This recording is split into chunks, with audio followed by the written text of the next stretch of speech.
So you mean to tell me that before Jesus Christ could sit on his throne, he had to obey the rules, he had to follow the law, and he had to submit.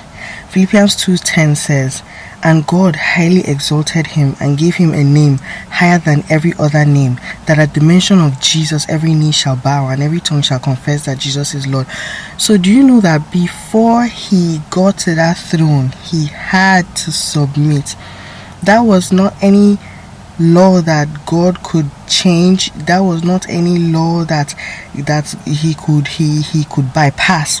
God himself, he lived by a standard that he had to submit to, a law that was placed there by him.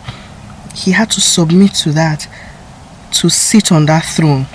So we're not even talking of for our own our redemption or him saving our lives, but for him to sit on that throne that he's on right now, he had to obey.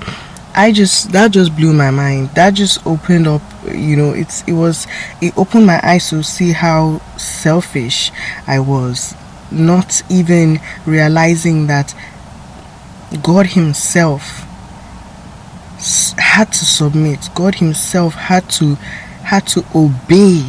I couldn't ever imagine that God knew any, sometimes we think of God as just this dictator.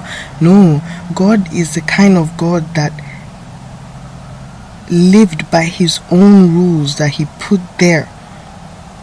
And so when we look at him, we can just see the magnitude of the love that he has for us, that he's such a just God. He's a God that is perfect, and he wants us to